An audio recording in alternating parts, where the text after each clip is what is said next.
means we endeavor to stage Shakespeare's plays just as his original company did 400 years ago. We're going to tell you what that means now. No director! Shakespeare's company, The Kingsmen, had no director.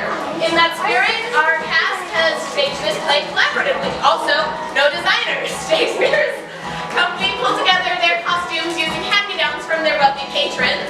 And all of the costumes and props you will see tonight were designed, curated, and created by the individual actors for their roles. Shakespeare's actors put on their play with little or no rehearsal time, often meeting for the first time that very day. In that spirit, we have kept to just 10 days of rehearsal for you. Oh my gosh! Double casting! So way back in Elizabethan times, a traditional theater company was made up of 8 to like 14 people, and they were doing shows that consisted of like 40 characters. Much in the spirit of Shakespearean times, we are a company of 11 performing a show with 34 characters. Gender-blind casting! Back in Elizabethan times, the King's Men did not allow women to perform on the stage. Therefore, all the roles were played by men. Now, we didn't want to do that, so we cast our shows regardless of gender, with men playing women, women playing men, and any other combination you can possibly think of. Music, song, and dance! You guys have seen our wonderfully perfect pre-show. Throughout the show, as a tradition, we will have music throughout by usually on the guitars. And Mira on the bass. And as in place of bells, we will be performing a jig for you. An empty stage. Shakespeare's plays were performed on a bare wooden platform with only the essentials, maybe a chair or a rock to suggest. We likewise have staged this without a set, meaning we have to use the audience to use their imagination. More than almost anything, Shakespeare's audiences wanted to see blood. In his day, they would bring out a bladder full of pig's blood and spray it all over everybody. We're not doing that tonight. The blood that we're using is 100% fake, but still abundant. So, we're on the front row, be prepared. It washes out with cold water though, so fear not. Hi everyone, we have a deaf performer in this cast.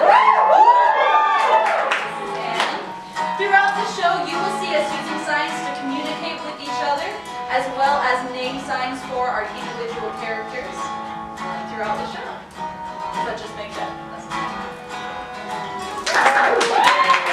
the most important part of the Elizabethan play is Elizabethan. Yeah, I said it right. I know what I'm doing. I'm an actor. The most important part of the Elizabethan play was the audience. Held over 3,000 wild and crazy spectators to that night at the theater was like a rock concert, a sporting event, and a social gathering all rolled into one. So that means we need an audience of Elizabethan proportions. On the count of 3, let me hear your best growling cheer. 1, 2, 3.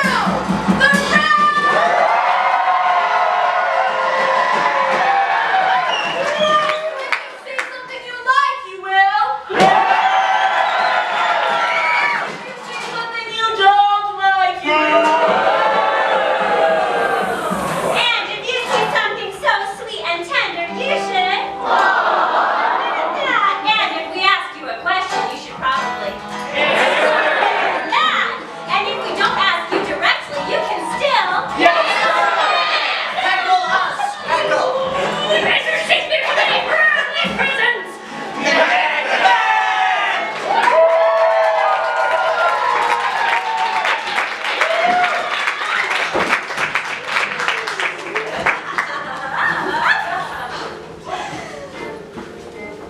When shall we 3 meet again? In thunder, lightning, or rain, When the hurly-burly's done, when the battle's lost and won. that will be ere the set of sun.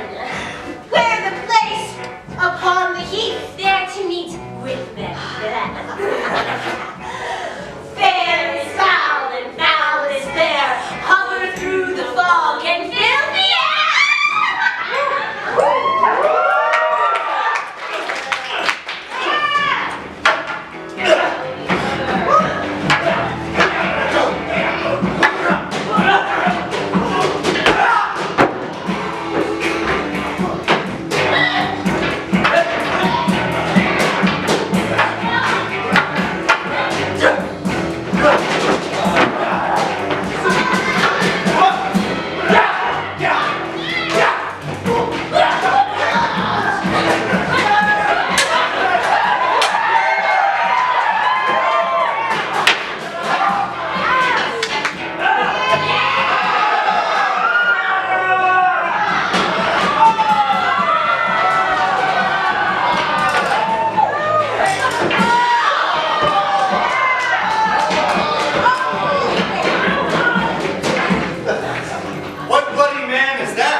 But their weighted lords surveying vantage began a fresh assault. Dismay not this, our captains, Macbeth and Banquo. Oh, yes. As sparrows, eagles, or the hair of the lion, as cannons overcharged with double cracks, so they doubly redouble their strokes upon the foe. The lion fades like dashes cry for help. So well thy words become thee as thy wounds. They snap them on our bones. No, get hip surgeons. Who comes there? It's the worthy Thane of Ross. God save the king. Worthy Thane, whence camest thou? From Fife's great king, where the North and our people. In your tradition, hail, most worthy Thane, for it is not. What, can the devil speak true? The Thane of Cawdor lives. Why do you dress me in borrowed robes? Whilst the Thane lives yet, but under heavy judgment bears that life which he deserves to lose. Treason's capital confessed and proved have overthrown him. Wow, the Thane of Cawdor. The greatest is behind. Do you not hope your children shall be kings when those that gave the Thane of Cawdor to me promise no less to them? But 'tis strange, and oftentimes to win us to our harm, the instruments of darkness tell us truths. Win us with honest trifles to betray us in deeper consequence. Cousins, a word, I pray you. Two truths are told as happy prologues to the swelling act of the imperial theme. Thanks for your pains. This supernatural soliciting cannot be ill, cannot be good. If ill, why hath it given me earnest of success commencing in a truth? I am Thane of Cawdor. If good, why do I yield to that suggestion? Foreign image doth unfix my hair and make my seated heart knock into my ribs against the use of nature. Look how our partner's wrapped. If chance would have me king, why, chance would crown me without my stir. Come what come may, time and the hour runs through the roughest day. Ahem! Good show, stand upon your leisure. I thank you, gentlemen. Think upon what hath chanced, and at more time, the interim having waited, we'll speak our true hearts each to other. Very gladly.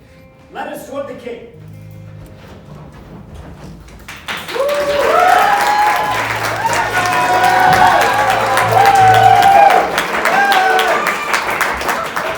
My worthiest cousin, the sin of my ingratitude even now was heavy on me. Would thou hast less deserved the proportion both in things and payment might have been mine.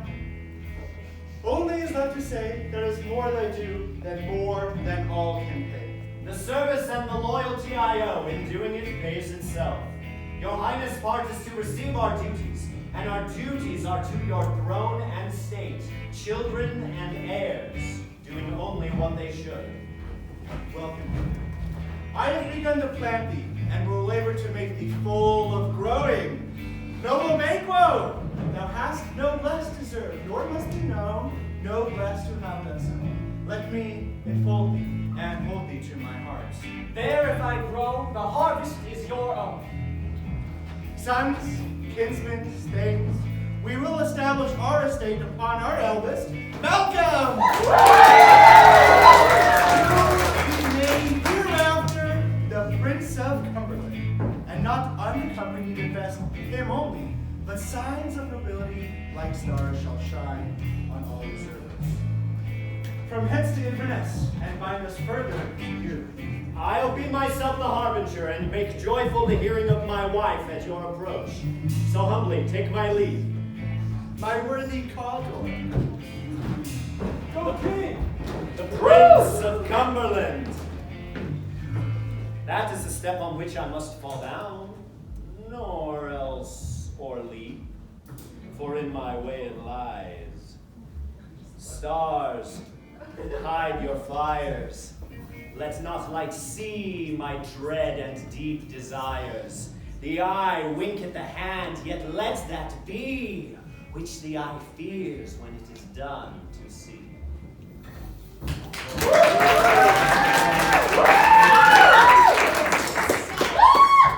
I have learned they have more in them than mortal knowledge. When I burned in desire to question them further, they made themselves air, into which they vanished. Whilst I stood wrapped in the wonder of it, came missives from the king, who all hailed me Thane of Cawdor, by which title before these weird sisters saluted me, and referred me to the coming on of time with Hail, King, that shall be. This if I thought good to deliver thee, my dearest partner of greatness, that thou mightst not lose the dews of rejoicing by being ignorant of what greatness is promised thee. Lay it to thy heart, and farewell. Plums thou art, and Cawdor, and shalt be what thou art promised. Yet do I fear thy nature is too full of the milk of human kindness to touch the nearest way. Thou wouldst be great, art not without ambition, but without the illness should attend it. What thou wouldst highly, that wouldst thou holily. Wouldst not play false, and yet wouldst strongly win. Thou'st have, great Glamis, that which cries, thus thou must do. Hie thee hither, that I may pour my spirits in thine ear, and chastise with the valor of my tongue all that impedes thee from the golden round, which fate and metaphysical aid does seem to have thee crowned withal. What is your tidings?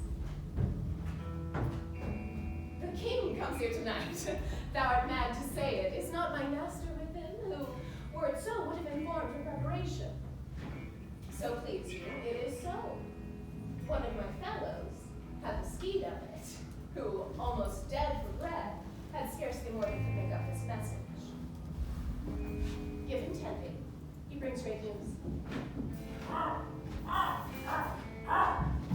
The raven himself is hoarse. He brooks the fatal entrance of Duncan under my battlements. Come, you spirits that tend on mortal thoughts. Unsex me here and fill me from the crown to the toe, top full of direst cruelty. Make thick my blood, stop up the access and passage to remorse, that no compunctious visitings of nature shake my fell purpose, nor keep peace between the effect and it. Come to my woman's breasts and take my milk for gall, you murdering ministers, wherever in your sightless substances you wait on nature's mischief. Come, thick night, and pall me in the dunnest smoke of hell, that my keen knife see not the wound it makes, nor heaven peep through the blanket of the dark to cry, hold! Hold. Great Glamis, worthy Cawdor, greater than both, by the all hail hereafter. Thy letters have transported me beyond this ignorant present, and I feel now the future indeed. My dearest love, Duncan comes here tonight. And when goes hence? Tomorrow, as he purposes. Oh, never shall some that morrow see. Your face, my Thane, is as a book where men may read strange sights to beguile the time. Look like the time, bear welcome in your hand, your eye, your tongue. Look like the innocent flower, but be the serpent under it. He that's coming must be provided for, and you shall put this night's great business into my dispatch, which shall to all our nights and days to come give solely sovereign sway and masterdom. We'll speak further. Only look up clear, to alter favor ever was to fear. Leave all the rest to me. Woo! This castle hath a pleasant seat, the air sweetly and nimbly recommended to our gentle senses. See, our honored hostess. All our business twice done and then done double were but a poor and single service to contend against the honor wherewith your majesty loads our house. Where is the Thane of Condor? Please, give me your hand. Conduct me to mine host, and we will continue our graces towards him.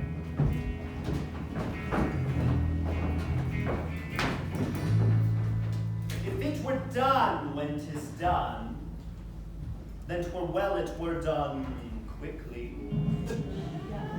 If the assassination could trammel up the consequence and catch with his surcease success, but that this blow might be the be-all and the end-all here, then here, upon this bank and school of time, we jump the life to come.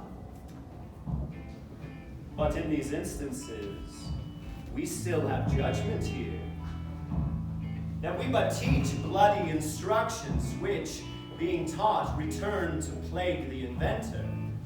This even-handed justice commends the ingredients of our poison chalice to our own lips. He's here in double trust. First, as I am his kinsman and his subject, strong both against the deed, then as his host, who should against his murderer shut the door, not bear the knife myself.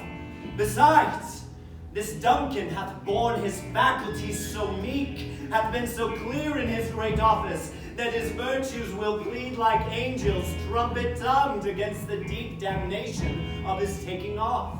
And pity, like the naked newborn babe striding the blast, or heaven's cherubim horsed upon the sightless couriers of the air, shall blow the horrid deed in every eye, that tears shall drown the wind. Ah! I have no spur to prick the sides of mine intent, only vaulting ambition, which leaps itself and falls on the other. How now? What He's news? almost supped. Why have you left the chamber? Hath he asked for me? No, you not. He has. We will proceed no further in this business. He hath honored me of late, and I have bought golden opinions from all sorts of people, which should be worn now in their newest claws, not cast aside so soon. Was the hope drunk wherein you dressed yourself? And hath it slept since, and wakes it now to look so green and pale on what it did so freely? From this time such I account your love. Art thou afeard to be the same in thine own act and valor as thou art in desire? Wouldst thou live a coward in thine own esteem, letting I dare not wait upon I would? Prithee, peace. I dare do all that may become a man. Who dares do more is none. What beast was't then that made you break this enterprise to me? When you durst do it, then you were a man. And to be more than what you were, you should be so much more the man. I have given suck and know how tender 'tis to love the babe that milks me. I should, when it was smiling in my face, have plucked my nipple from its boneless gums and dashed the brains out. Had I so sworn as you have done to this? Should we fail? We failed. But screw your courage to the sticking place and will not fail. When Duncan is asleep, his chamberlains will I with wine convince. What cannot you and I perform upon unguarded Duncan? What not put upon his spongy officers who will bear the guilt of our great quell? Bring forth men, children only, for thy undaunted metal should compose nothing but males. Will it not be received when we have marked with blood those sleepy two of his own chamber, and used their daggers that they have done it? Who dares receive it other, when we shall make our griefs and clamor roar upon his death? I am settled, and bend up each corporal agent to this terrible feat. Away, and mock the time with fairest show. False face must hide what the false heart doth know.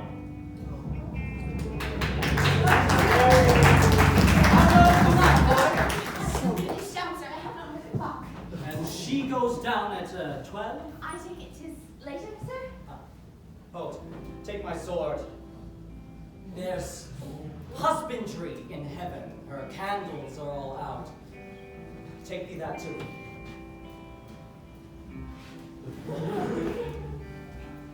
heavy summons lies like lead upon me, and yet I would not sleep. Merciful powers, restrain in me the cursed thoughts that nature gives way to in repose. Give me my sword. Who's there? A friend. What, sir? Not yet at rest? The king's a man. He hath been in unusual pleasure of late, and sent great largesse to your offices. This diamond he greets your wife withal. Being unprepared, our will became the servant to defect, which else should free our arm. All's well. I dreamt last night of the three weird sisters. To you they have shown some truth? I think not of them. Yet when we can entreat an hour to speak, we would spend it in some words upon that business, if you would grant the time. At your kind's pleasure. If you shall cleave to my consent when 'tis, it shall make honor for you. So I lose none in seeking to augment it, but still keep my bosom franchise and my allegiance clear. But I'll be counseled. Good repose the while. Good sir, the like to you.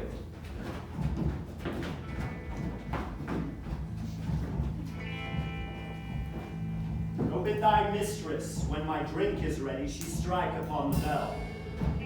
Get thee to bed.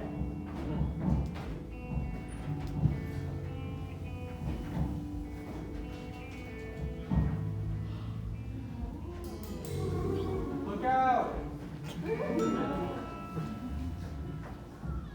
Is this a dagger that I see before me, the handle toward my hand? Come, let me clutch thee. I have thee not, yet I see thee still. Art thou not, fatal vision, sensible to feeling as to sight?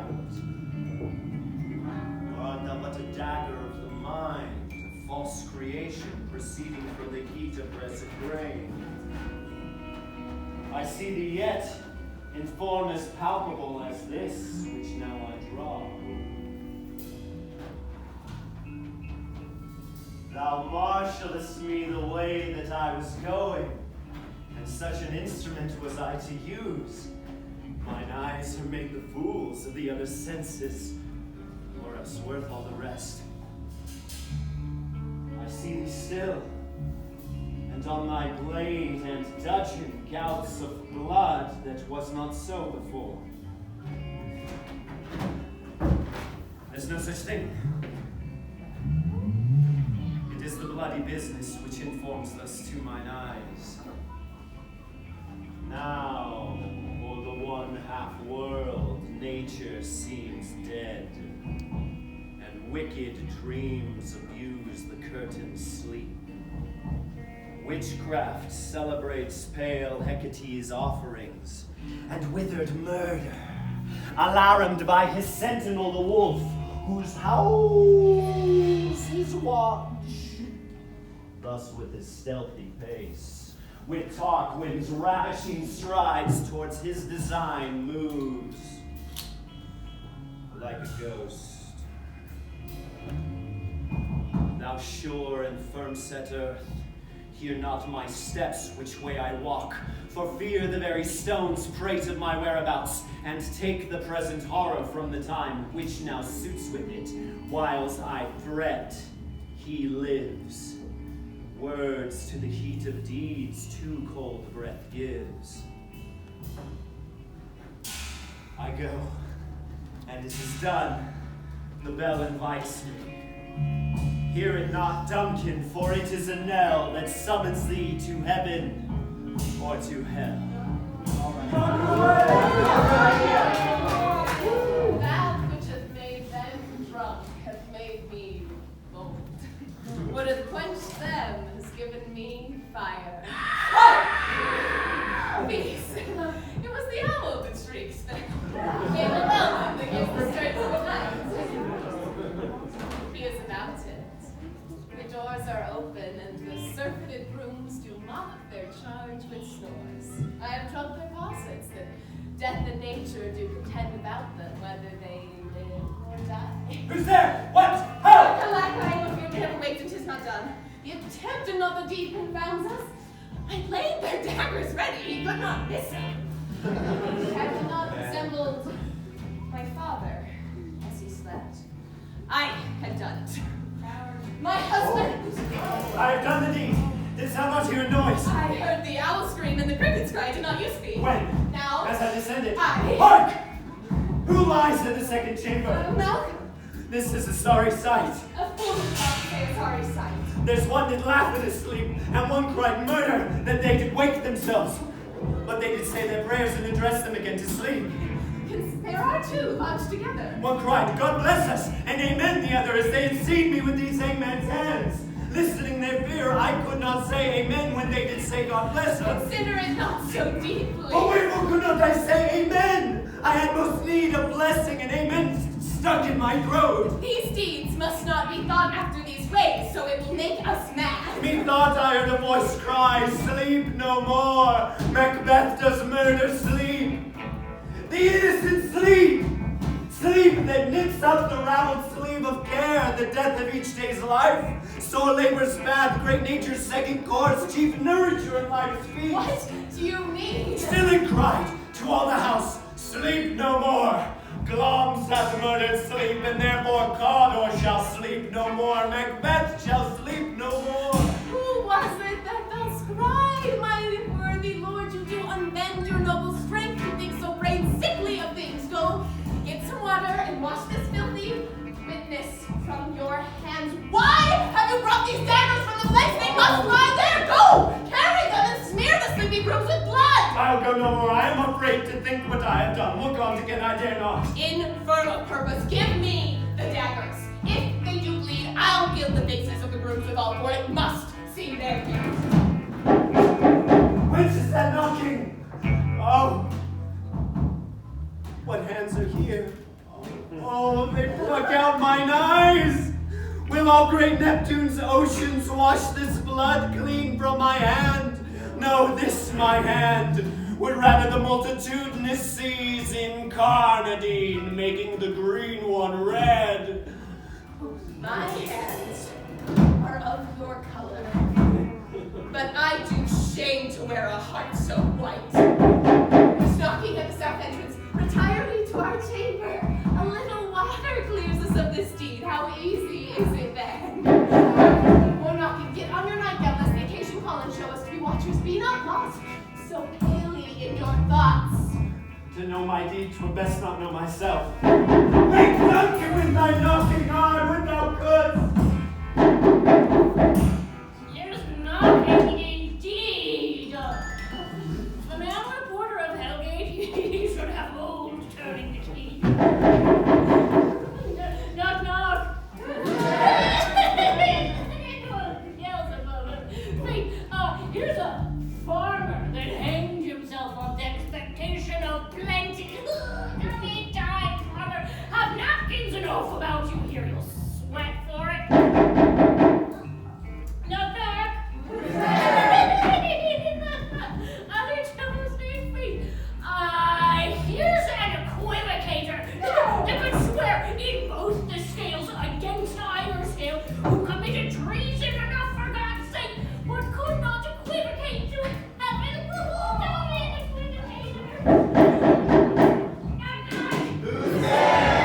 Wait. Here's an English tailor come hither for stealing out of a French hose. Come in, tailor, here you may roast your goose. Knock, knock. Never act quiet, what are you? This place is too cold for hell. I'll devil porter and no further. I had thought to have led in some of all the professions that go the primrose way to the everlasting bonfire. I'm not, I pray you. Remember the porter. Was it so late, friend, ere you went to bed that you should lie so late? Me? We were carousing till the second cock. And drink, sir, is a great provoker of three things. What three things does drink especially provoke? Marry, sir, nose painting,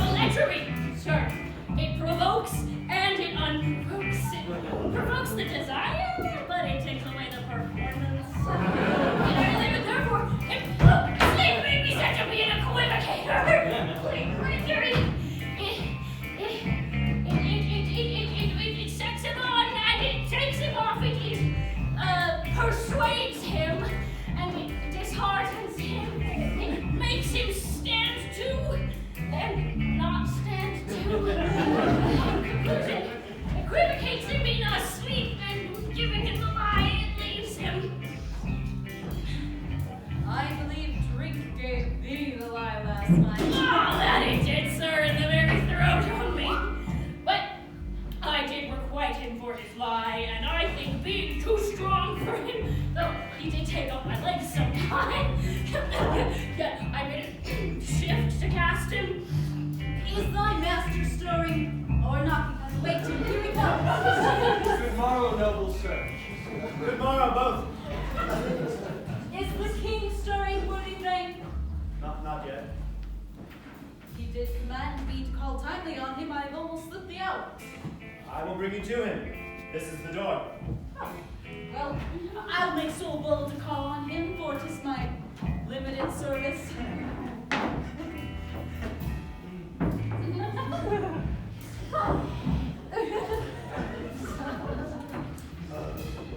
Goes the king hence today? He does, as he purposes. The night has been unruly. Where we lay, our chimneys were blown down. And as they say, lamentings heard in the air, strange screams of death, and prophesying with accents terrible of dire combustions and confused events, new hatched to the woeful time. The obscure bird clamored the livelong night, and some say the earth was feverish and did shake. It was a rough night. My young remembrance cannot parallel a fellow to it. Oh, horror, horror, horror! Tongue nor heart cannot conceive nor name thee! What's the matter? Confusion now hath made his masterpiece. Most sacrilegious murder hath broke on the Lord's anointed temple and stolen thence the life of the building! What does he say the lie? You mean to his majesty? Approach the chamber and destroy your sight with new quarters. Bid me not speak. Say and not speak yourselves. Awake, awake! Bring me a gongo! My lord's banquet is now to awake! Shake off this downy sleep, death's counterfeit, and look on death itself! Oh, up, and see the great doom's image! Oh, Malcolm Banquo, as from your graves, rise up! Ring the bell! What's the business that such a terrible trumpet calls to parley the sleepers of the house? Speak! Speak! Oh, gentle lady, what I can speak is not for your ears to hear. The repetition of it in a woman's ear would murder as it fell. Oh, Banquo, our royal master is murdered! Oh, alas, what? In our house. Rule anywhere, I prithee, dear, doth contradict thyself and say it is not so. Had I but died an hour before this chance, I had lived a blessed time. For from this instant there's nothing serious in mortality. All is but toys. Renown and grace is dead. The wine of life is drawn. What is of this? You are and do not know it. The spring, the head, the fountain of your blood is stopped. The very source of it is stopped. Your royal father's murder. Oh? By whom? Those of his chamber, as it seemed, had done it. Their hands and faces were embadged with blood. So were their daggers, which unwiped we found upon their pillows. They stared and were distracted. No man's life was to be trusted with them. Oh, yet I do repent me of my fury that I did kill them. Wherefore did you so? Who can be wise, amazed, temperate and furious, loyal and neutral in a moment? No man! Here lie Duncan, his silver skin laced with his golden blood. There, the murderers, steeped in the colors of their trade, their daggers unmannerly breached with gore. Who could refrain who had a heart to love, and in that heart courage to make his love known? Help me henceforth! Why do I withhold my tongue? That most may claim this argument for mine? What should be spoken here, where my fate may rush and seize me out, away? My tears are not yet through, nor my strong sorrow. Look to the lady. Let us meet and question this most bloody piece of work to know it further. Fears and scruples shake us. In the great hand of God I stand, and thence against the undivulged pretense I fight of treasonous malice. So do I. So all. Let us briefly put on manly readiness and meet in the hall together. Well consented. You, let us not consort with them. To show an unfelt sorrow is an office which the false man does easy. Out to England. There's daggers in men's smiles. The near in blood, the nearer bloody. This murderous shaft, the shot hath not yet lighted, and my safest way is to avoid the aim. Therefore to horse, and let me be not shy or dainty of leave taking, but shift away. There's warrant in that theft which steals itself when there's no mercy left.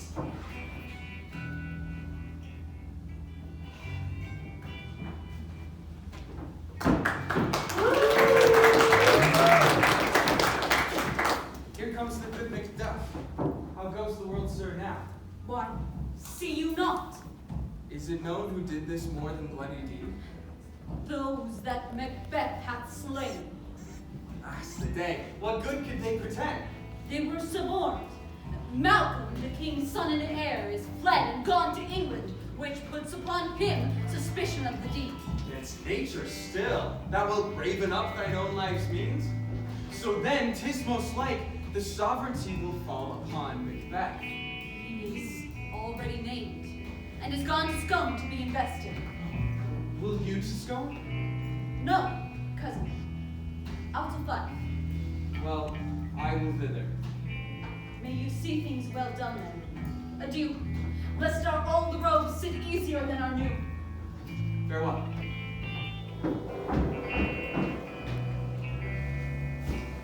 Thou hast it now. King, Cawdor, Glums, all as the weird women promised. And I fear thou played most foully for it. And yet it was not said that it should stand in thy posterity, but that myself should be the root and father of many kings. If there come truth from them, as upon thee, Macbeth, their speeches shine. Why, by the fairies on thee made good, may they not prove my oracles as well, and set me up in hope? Hush, no more. Here's our chief guest. Had he been forgotten, it had been as a gap in our great feast, and all things unbecoming. Tonight we'll hold a solemn supper, sir, and I'll request your presence. Let your highness command upon me, to the which my duties are forever knit. Ride you this afternoon? Aye, good my lord. We should have else desired your good advice in this day's council, but we'll tomorrow. Is it far you ride? As far, my lord, as may fill up the time twixt this and supper. Go not my horse the better. I must become a borrower of the night for a dark hour or twain. Fail not our feast. My lord, I will not. We hear our bloody cousin Malcolm is bestowed in England, not confessing his cruel parricide, filling his hearers with strange invention. But of that tomorrow. Hie you to your horse. Adieu. Goes Fleance with you? Aye. Good my lord, our time is called a promise. I bid your horses swift and sure of foot, and so I do commit you to their backs.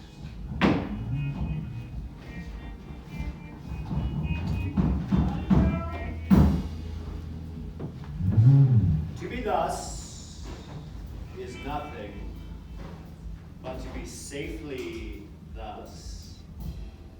Our fears in Banquo stick deep.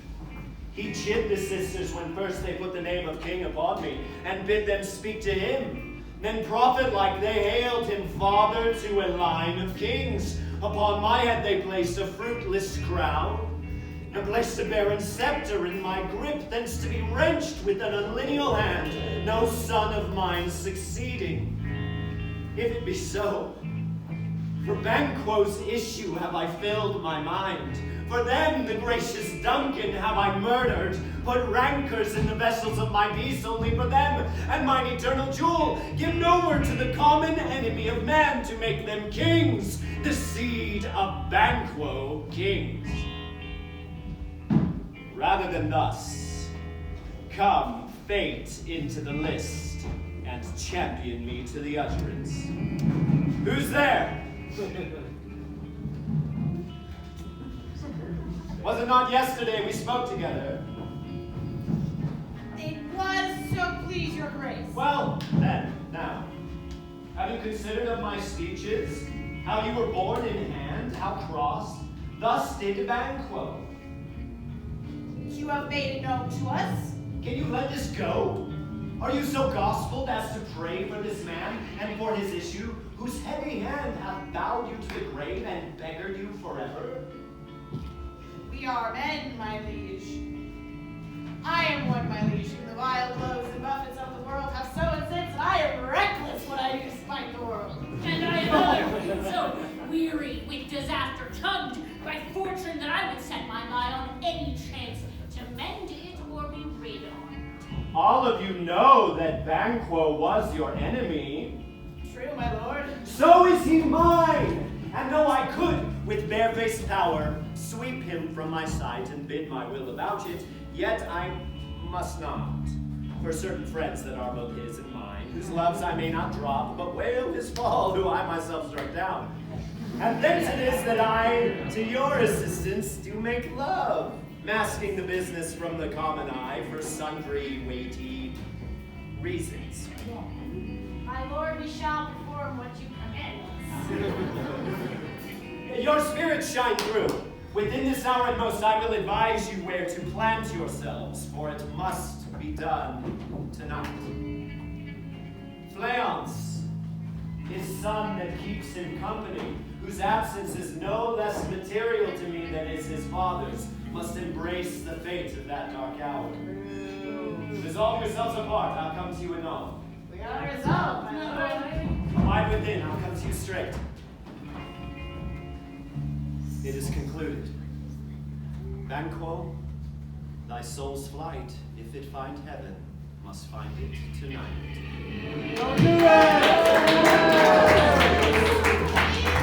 Banquo gone from court? He is, but returns tonight. Say to the king I would attend his leisure for a few words. Not had all spent when our desire is got without content. How now, my lord? Why do you keep alone? Sorry as fancies your companions may be, using these thoughts that should indeed have died with them they think of. Things without all remedy should be without regard. What's done is done. We have scotched the snake, not killed it. Better to be with the dead, whom we, to gain our peace, have sent to peace, than to be on the torture of the mind, to lie awake in restless ecstasy. Duncan is in his grave. After life's fitful fever, he sleeps well. Nor steel, nor poison, malice domestic, foreign levy, nothing can touch him further. Come on, gentle my lord, sleek o'er your rugged looks, be bright and jovial among your guests tonight. Oh, full of scorpions is my mind, dear wife. Now know'st that Banquo and his Fleance lives. But in them nature's copies not eternal. Aye, there's hope still, they are assailable. Then be thou jocund. Ere the bat hath flown his cloister flight, there shall be done a deed of dreadful note. What's to be done? Be innocent of the knowledge, dearest Chuck, till thou applaud the deed. Good things of day begin to droop and drowse, while night's dread agents towards their praise do rouse. Thou marvelest at my words, but hold thee still. Things bad begun make good themselves by ill. So prithee, go with me.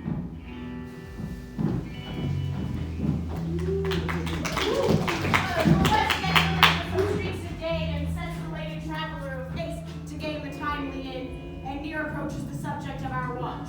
Hawkeye, your horses! Give us a light there! Oh, things you see, the rest are within the note of expectation, already in the court. Oh, his horse is coming on. Almost a mile hence, but he does usually so all men do. From hence to the palace gate, they get their walk. No, a light, a light. Oh, it is each. It will be rain tonight. Treachery!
Thou art the nonpareil. Most royal sir, Fleance is escaped.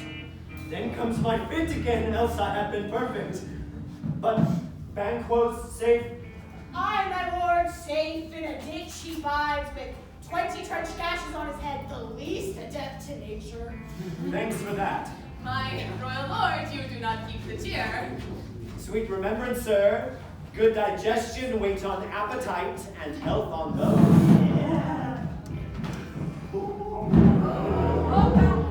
Would that the grace and person of our Banquo present, who may I rather challenge for unkindness than pity for his chance.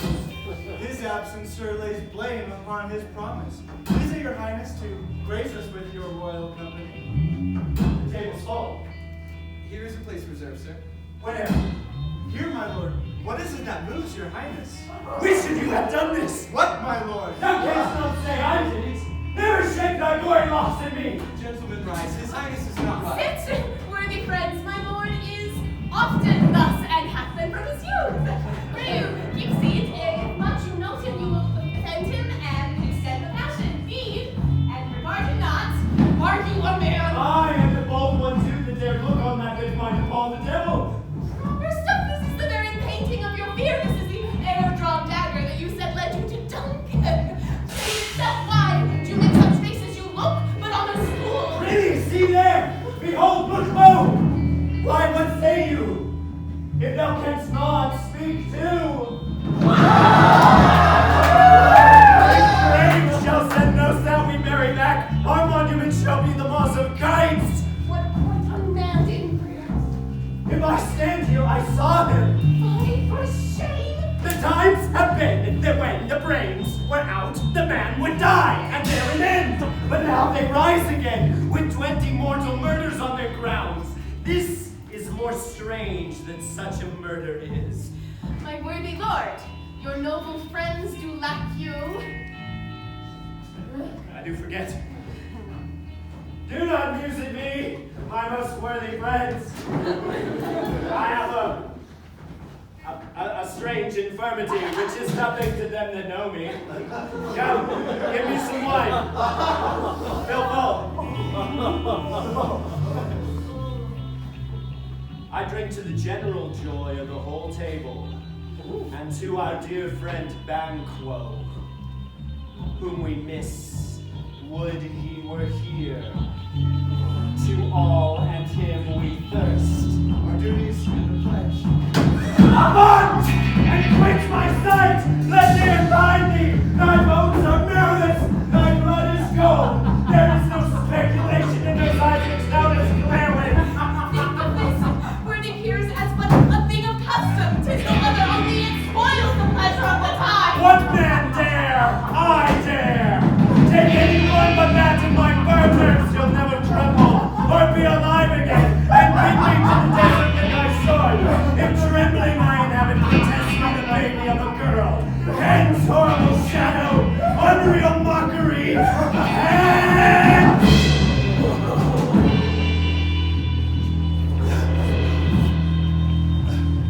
Why? So being gone, I am the man again. Pray sit still.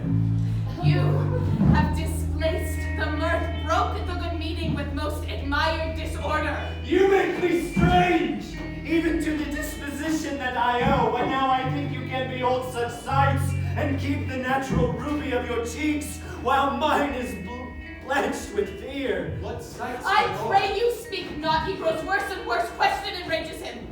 At once, good night. Stand on above the order of your going, but go at once. Good night. And better health attend His Majesty. A kind good night to all.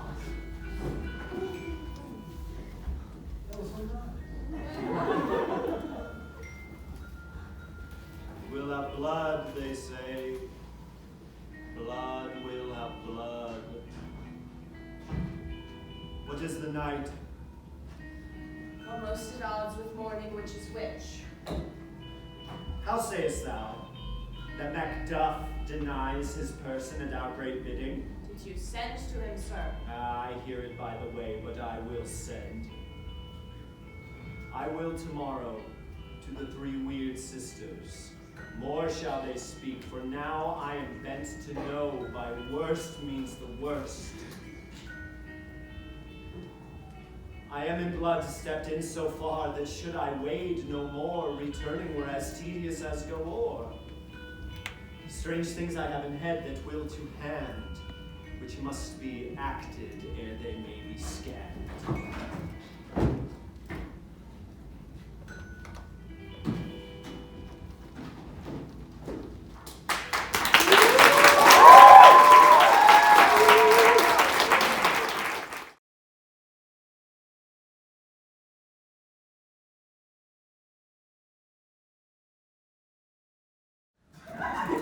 My former speeches have but hit your thoughts, which can interpret farther. Only I say things have been strangely mourned. The gracious Duncan was pitied of Macbeth. Marry, he was dead. And the right valiant Banquo walked too late, whom you may say, if it please you, Fleance killed? For Fleance fled? Men must not walk too late. But peace.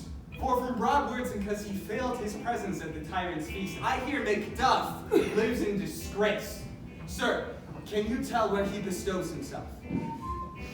The son of Duncan lives in the English court and is received by the most pious Edward with such grace that the malevolence of fortune nothing takes from his high respect. Sent he to And thither is Macduff gone to pray the holy king upon his aid to make warlike seaward. And this report hath so exasperated the king that he prepares for some attempt of war. Sent he to Macduff? He did. Some holy angel fly to the court of England and unfold his message ere he come, that a swift blessing may soon return to this, our suffering country, under a hand accursed. I'll send my prayers with him.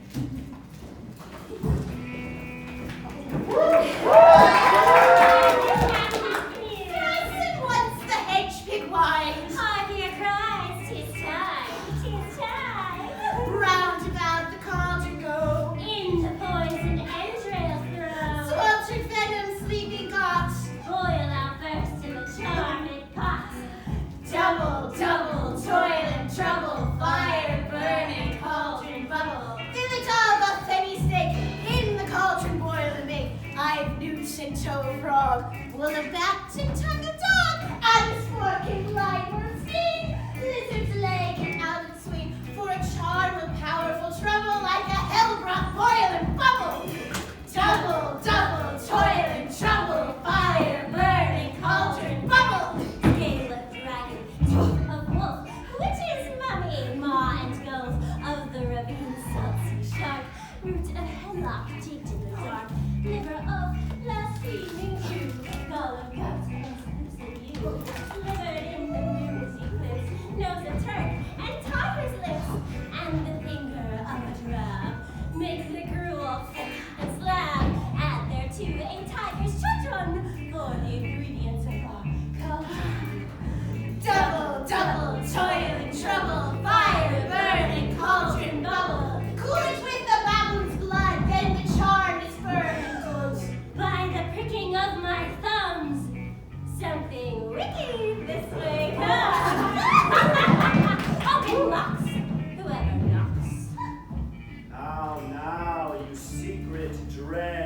midnight hags. What is to do?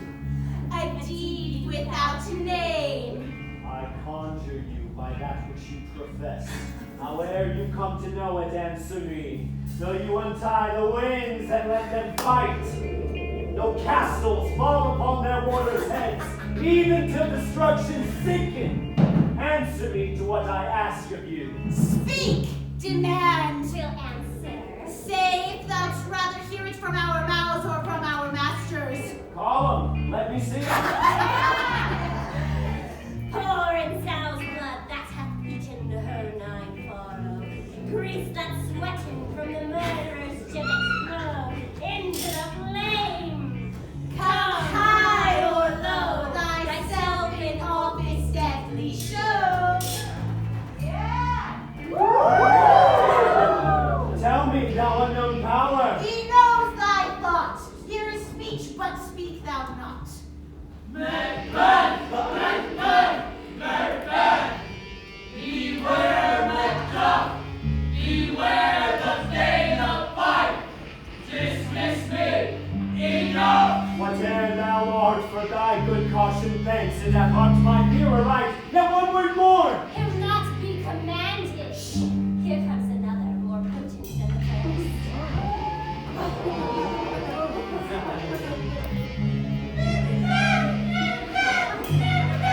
Had I 3 ears, I'd hear thee.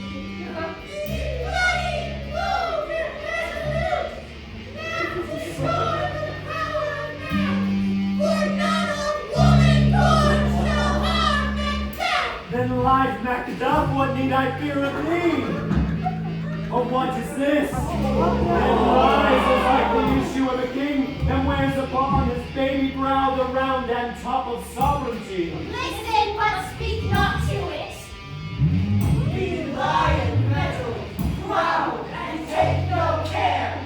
Who shakes, who frets, or where conspirators are.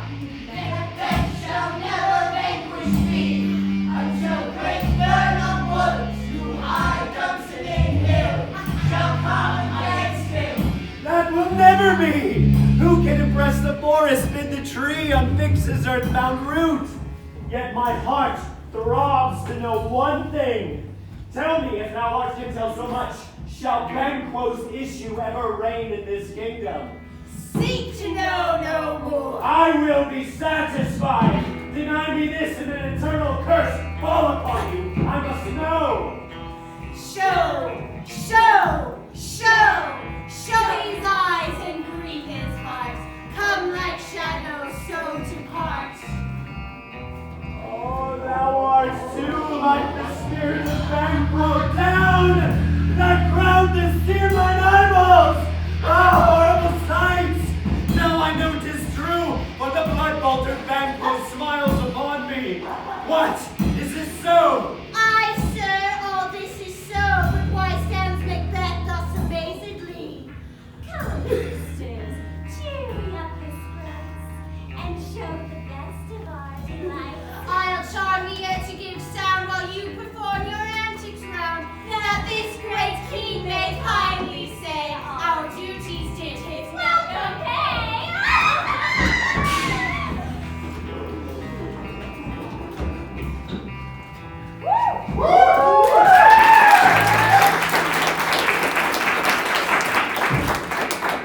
Whither are they? Vanishing. Let this pernicious hour stand I accursed in the calendar. Come in without there! What is your grace's will? Saw you the weird sisters. No, my lord. Came they not by you? No, indeed, my lord. Infected be the air on which they ride, and damned all them that trust them. Methought I heard the galloping of horse. Who was it that came by? 'Tis 2 or 3, my lord, to bring you word. Macduff is fled to England. Fled to England! Aye, my lord. Ah, time now anticipates my dread exploit.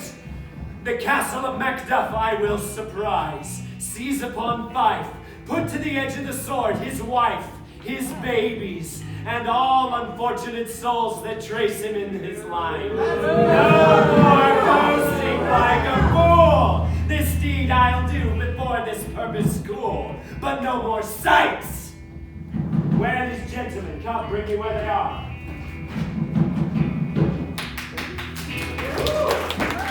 What has he done to make him fly the land? You must have patience, He madam. had none. His flight was madness. When our actions do not, our fears do make us traitors. You know not whether it was his wisdom or his fear. Wisdom. To leave his life, to leave his things, his mansion, and his title, in a place from whence himself is flattered. He loves us not. All is the fear and nothing is the love, as well as the wisdom, when the fight that runs against all reason. My dearest cousin, I pray you, school yourself. As for your husband, he is noble, wise, judicious, and best knows the fits of the season. I dare not speak much further. Shall not be long, but I'll be here again. My pretty cousin, blessings upon you. Father he is, and yet he is fatherless. I would be so much a fool should I stay longer. It would be my disgrace and your discomfort. I take my leave at once.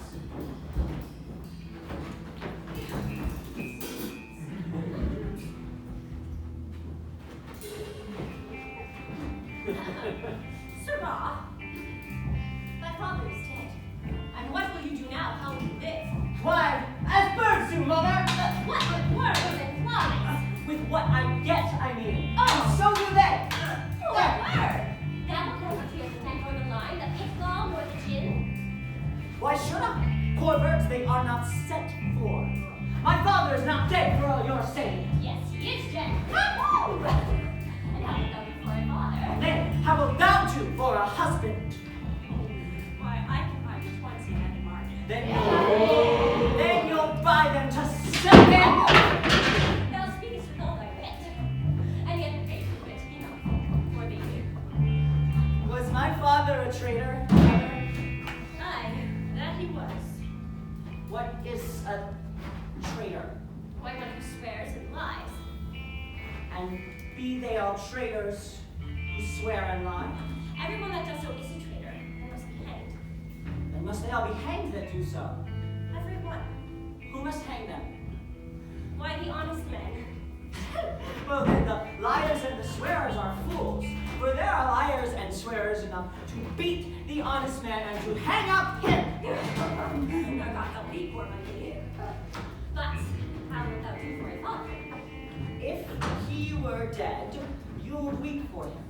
And if you would not, it were a good sign that I should quickly have a new father. Poor prattler, how thou darkest. Oh, bless you, fair dame. Some danger does approach you nearly be not found here. All hence with your little ones. Heaven preserve you, I dare lie no longer. Whither should I fly? I have done no harm. But now I remember that I am a servant of God, where to do harm is often laudable, and to do good sometimes counts a dangerous fault. Why can the last one hurt that only defends to say that I have done no harm? What is this?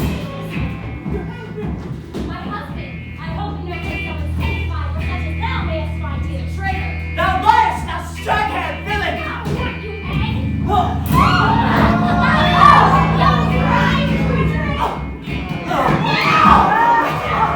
I swear to God, no hand.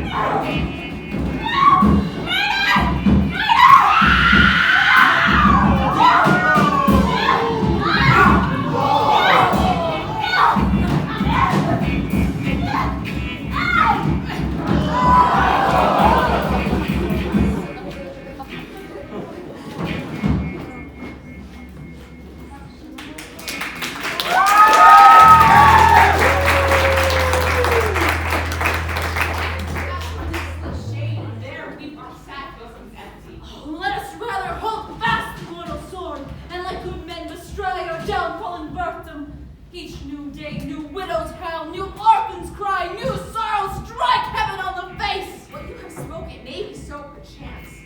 This tyrant, whose sole name blisters our tongues, was once the honest. You have loved it well. I'm not treacherous. But Macbeth is, but I shall crave your pardon. Angels are bright still, though the brightest fell. Though all things foul must wear the brows of grace, yet grace must still look so. I have lost my hopes. Perchance even there where I did find my doubts. Fair people, I will not be the villain that thou thinks, not for all the space that's in the tyrant's grasp, and the rich east to boot. Be not offended. I think our country sinks beneath the yoke. It weeps, it bleeds, and each new day a gash is added to her wounds. But here from gracious England have I offered of goodly thousands. But for all this, when I shall tread upon the tyrant's head, or wear it on my sword, yet my poor country shall have more vices than it had before about him that shall succeed. And what would he? It is myself, I mean. Black Macbeth will seem pure snow compared with my confinement arms. Not in the legions of horrid hell that come a devil more damned in evils to top Macbeth. I grant him bloody, false, deceitful, malicious, smacking of every sin that has a name. But there's no bottom none in my voluptuousness. Your wives, your daughters, your matrons, and your maids cannot fill up the cistern of my lust. Better Macbeth than such a one to reign. Boundless intemperance in nature is a tyranny. It hath been the untimely emptying of the happy throne and fall of many kings. But fear not yet to take upon you what is yours.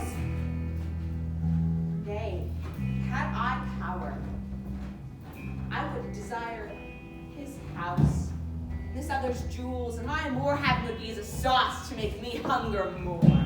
Oh, yet fear not of your mere own. All these are portable with other graces weighed.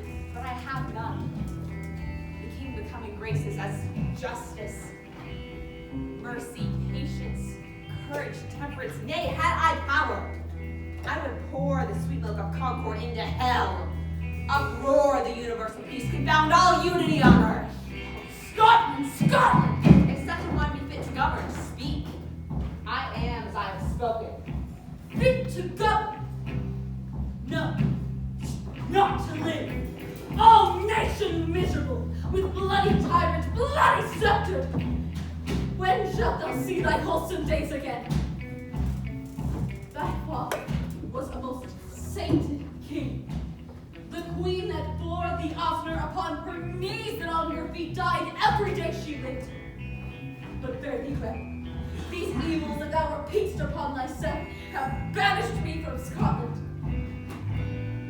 Oh, my breast, thy hope ends here. Macduff! This noble passion hath from my soul wiped. The black scruples reconcile my thoughts to thy good truth and honor. God above, deal between thee and me. I do put myself to thy own direction, and here unspeak mine own detraction. Here abjure the taints and blames I laid upon myself. For strangers to my nature, I am yet unknown to woman. Never was forsworn, would not betray the devil to his fellow and delight. Indeed, what I am truly is thine and my poor country's to command.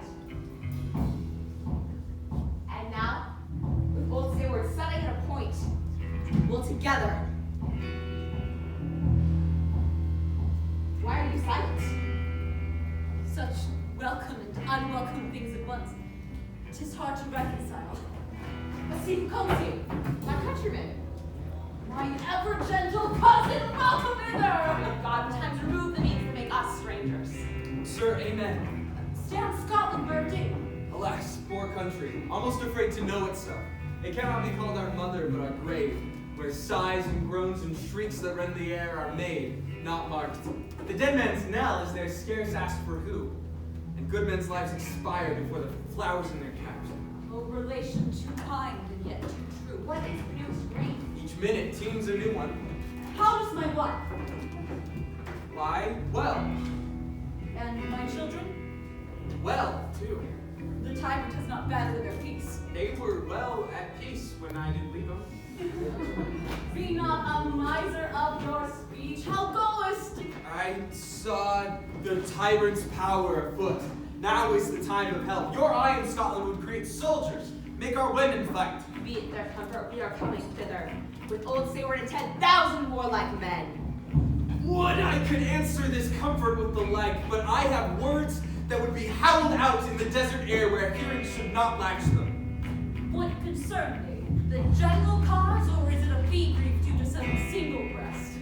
No mind that's honest, but in it shares some woe,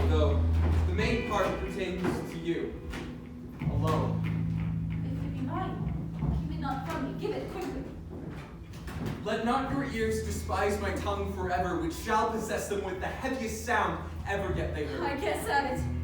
Your castle is surprised. Your wife and babe savagely slaughtered. To relate the manner were on the quarry of these murdered deer to add the death of you. Merciful heavens. What man gives sorrow words, the grief that does not speak, whispers the orphan heart of its rage. My children, too. Wife, children, servants, all that could be found.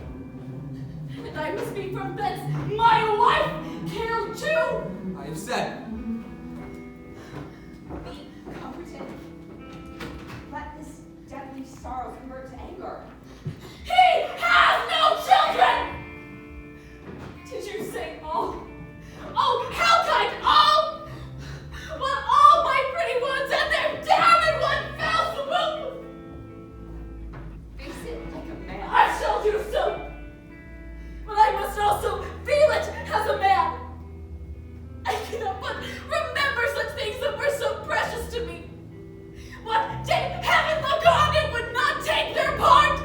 Sinful Macduff, they were all struck for thee, not for that I am, not for their own demerits, but for mine, the slaughter of their souls. Heaven rest them now. Be this the whetstone of your grief. Let anger blunt not the heart, and rage it. I could play the braggart with mine eyes and the womb, my tongue. Oh, gentle heavens, cut short all intermission. Face to face bring now this fiend of Scotland and myself within my sword's length. Set him. If he escape, heaven forgive him too. These two grown men, come. We'll lead to the king. Our power is ready. Our lack is nothing but our lead. The powers above put on their instruments. Receive what cheer you may. The night is long that never finds the day.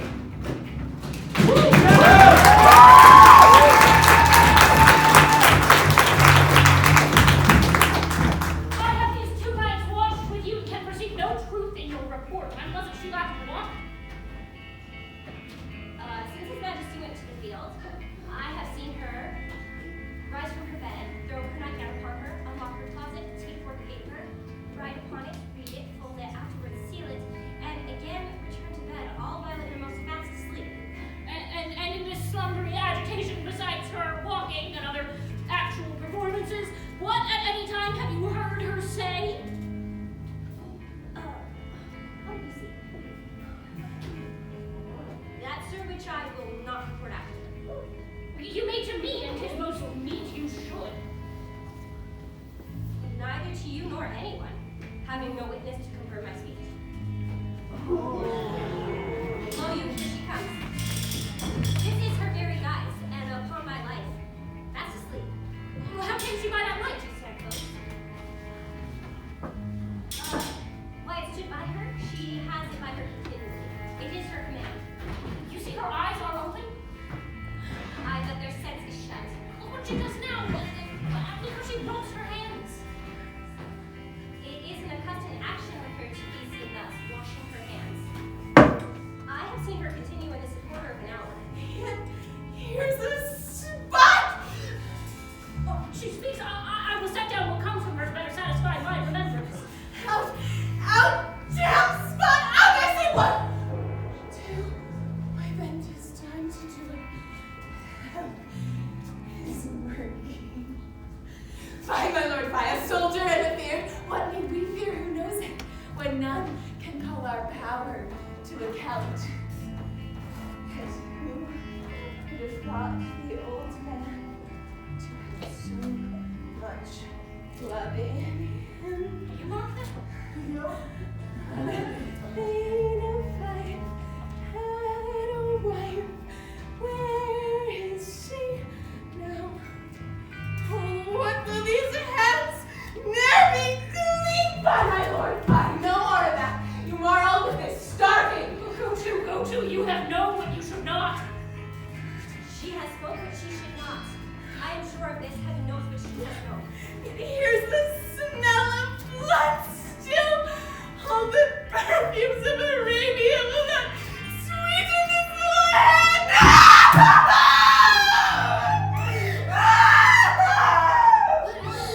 Ivy is here, the heart is sorely charged. I would not have such a heart in my bosom for the dignity of the whole body. This disease is beyond my practice. Yet I have known those which walked in their sleep who have died nobly in their beds. Wash your hands. Put on your nightgown. I tell you, you have to get Banquo's buried. He cannot out on his grave. So, To bed. To bed. There's knocking at the gate. Come. Give me your hand. What's done cannot be undone. To bed. To bed. To bed. will she go down to bed? Directly. Foul whisperings are abroad, unnatural deeds will breed unnatural troubles. Or needs she the divine than the physician? God forgive us all. Look after her. Remove from her the means of all annoyance, and still keep eyes upon her. So at night, I think but dare not speak.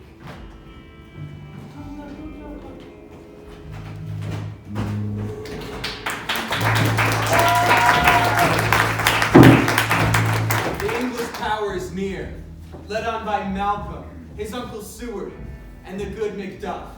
Revenges burn in them, for their dear causes would, to the bleeding and the grim alarm, excite the mortified man. Near Burnham Wood shall we well meet them, that way they are marching. Who knows if Fleance be with Banquo? For certain, sir, he is not. I have a file of all the gentry. There is Seward's sons, and many unroughed youths that even now do protest their first so manly. What does the tyrant? Great Dunsinane he strongly fortifies. Some say he's mad. Others that do lesser hate him do call him valiant duty. But for certain, he cannot buckle his distempered cause within the belt of rule. Now does he feel his secret murder sticking on his bloodied hands. Those he commands move only in command, nothing in love. Now does he feel his title hang loose upon him like a giant's robe upon a dwarfish thief. Well, march we on, to give obedience where 'tis truly owed. Make we our march towards Burnham.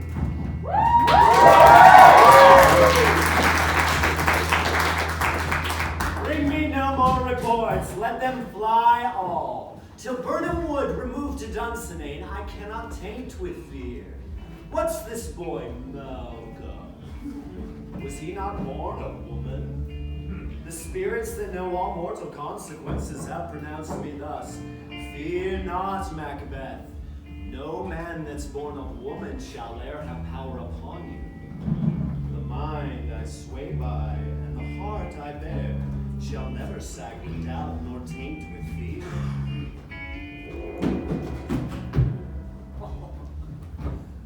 The devil damn thee dead, thou green-faced loon. Why godst thou that? Goose look. There's 10,000 Geese, villain! soldiers, sir. Ah, go prick thy face, nor red thy fear, thou lily-livered boy. What soldier's patch? The English force so please you. Take thy face hence! Satan! I am sick at heart when I behold. Satan, I say! This bush will cheer me ever, or unseat me now. I have lived long enough. My way of life is fallen into the sear, the yellow leaf. Satan! What? Is your gracious pleasure. 1 year's more. All things, my lord, are as they were reported. I'll fight till from my bones my flesh be hacked. Come, give me my armor. It is not needed yet. I'll put it on. Send out more horses. Hang those that talk of fear. Give me my armor. How does your patient, doctor? Not so sick, my lord, as she is troubled with thick-coming fancies that keep her from her rest. Cure her of that. Can Canst thou not minister to a mind diseased? Pluck from the memory a rooted sorrow, raise out the written troubles of the brain, and with some sweet, oblivious antidote cleanse the stuffed bosom of that perilous stuff which weighs upon the heart? Therein the patient must minister to himself. Ah, throw physic to the dogs. I'll none of it. Come, put mine armor on. Give me my staff. If thou couldst, doctor, cast the water of my lands, find her disease, and purge it to a sound and pristine health, I would applaud thee to the very echo that might applaud again. Pull it off, I say. What rhubarb, sign, or purgative drug would scour these English from my lands? Hear you of them? Aye, my lord, your royal preparation makes us hear something. Bring them after me. I will not be afraid of death and bane till Burnham Forest come to Dunsinane. Were I away from Dunsinane and clear, profit again would hardly draw me. Cousins, I hope the days when you're at hand that Chambers will be safe. Doubt it nothing. What is this before us? What a burden! Let every soldier hew him down a vow and bear it before him. Therein shall we cause discovery to air and report of us. We learn no other but that the confident tyrant keeps still in Dunsinane and will endure our sending before us. 'Tis his main hope. Both more and less have given him the revolt. But none serve with him but constrained beings whose hearts are absent too. Then our just censures attend the true event, and put we on industrious censorship! The time approaches that will with due decision make us know what we say we have and what we owe. Against the war!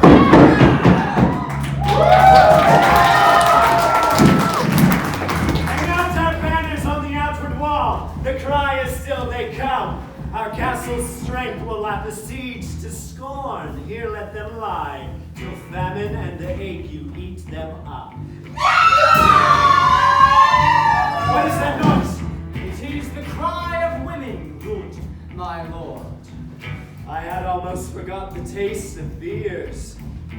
The times have been, my senses would have cooled to hear a night shriek.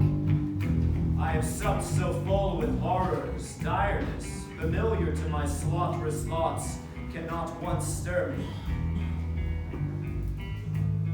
Wherefore was that cry? The queen, my lord, is dead.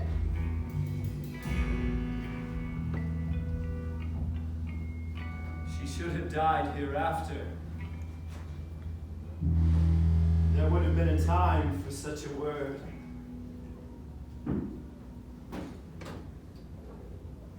Tomorrow, and tomorrow, and tomorrow creeps in this petty pace from day to day to the last syllable of recorded time.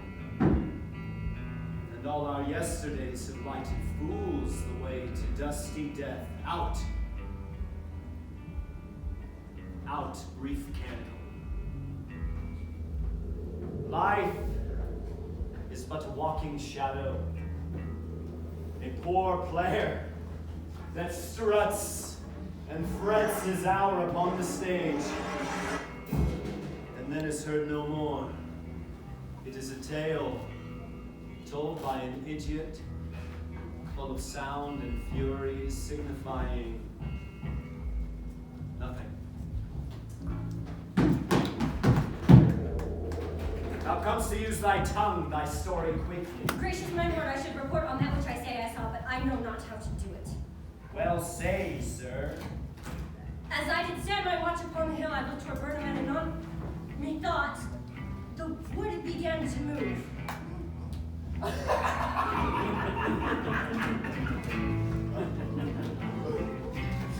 Liar and knave! Let me enjoy your wrath if it be not so. Within this 3 mile, you may see it coming, I say, and moving growth. If thou speakst false, upon the next tree shalt thou hang alive till famine cling thee. If thou speakst true, I care not if thou do as much to me. I pull in resolution and begin to doubt the equivocation of a fiend that lies like truth. Fear not till Burnham Wood do come to Dunsinane, and now a wood comes towards Dunsinane! All are arming hounds! If this which he avouches does appear, there is no finance nor tarrying here. I begin to be aweary of the sun, and wish the estate of the world were now undone. Ring the alarm bell! Blow winds, come rack! At least we'll die with harness on our back. Throw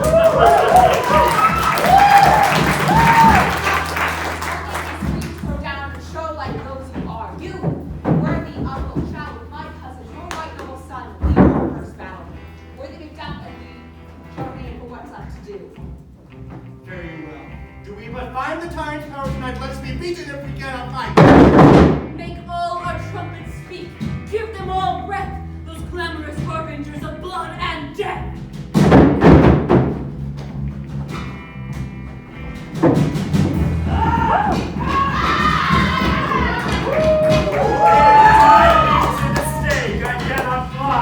Then bear-like I must fight the course. Once he that was not born of woman, such a one am I to fear or none. What is thy name? Thou be afraid to hear it. No, thou callest thyself a hotter name than any is hell. My name's Macbeth. The devil himself cannot pronounce his horrible name. No, nor one more fearful. Thou liest before a tyrant, quick my sword off with the loud speech.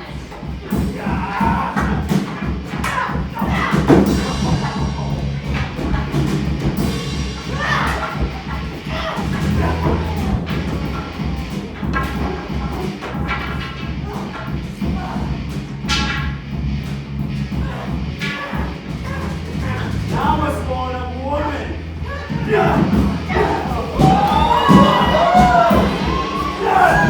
But swords I smile at, weapons laugh to scorn, when brandished by one that's of a woman born.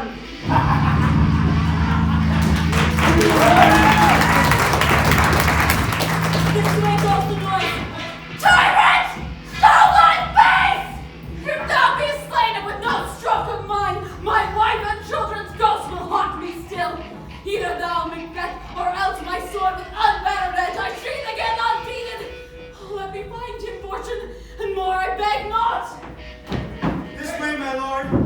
The tyrant's people on both sides do fight. Our noble things do play for in the war. The day almost itself professes yours, and little is to do. And the rose is right beside us.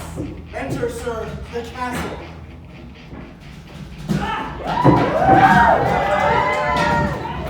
Why should I play the Roman fool and die on my own sword? Whiles I see lives, the gashes do better upon them.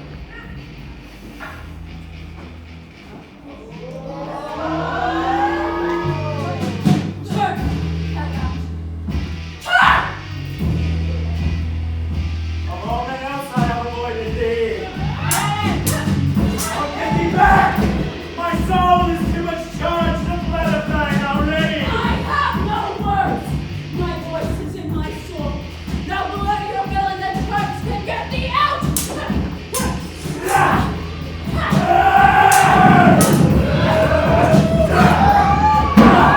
Now lose this labor! Let fall thy blade on vulnerable crest.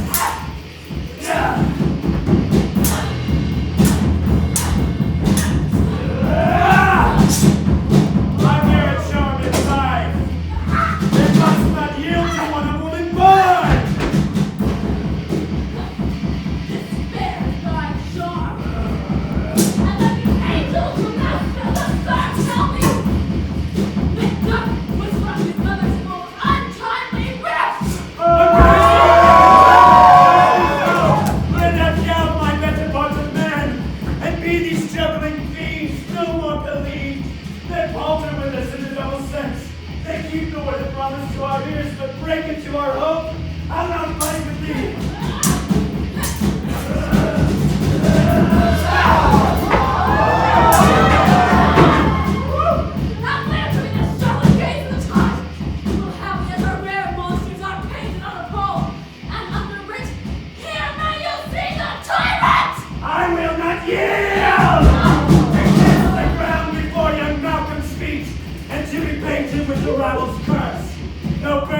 I've become to Dunsinane, and now opposed being of no woman born, yet I will try the course.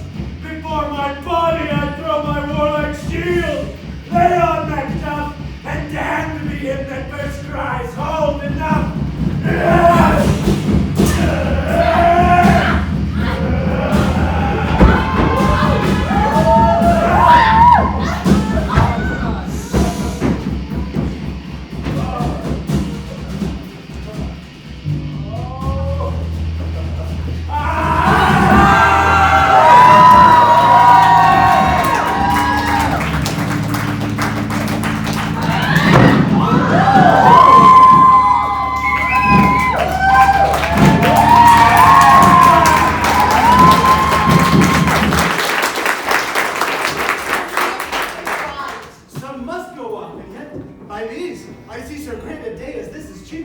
Macbeth is missing, and your noble son.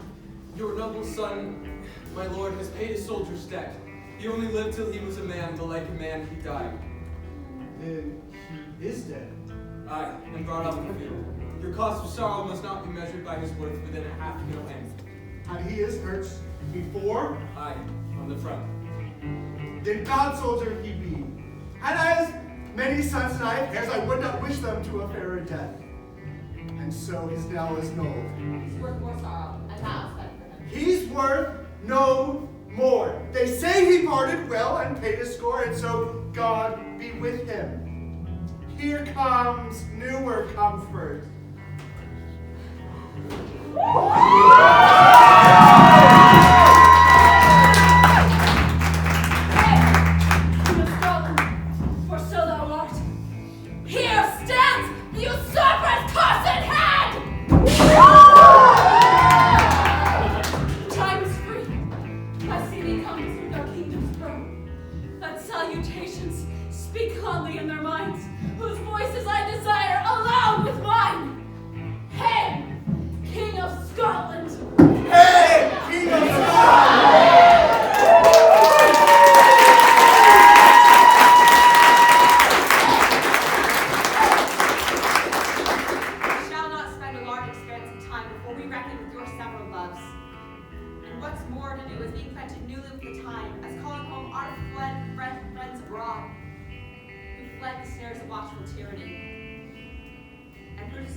To each one who we invite to see us crowned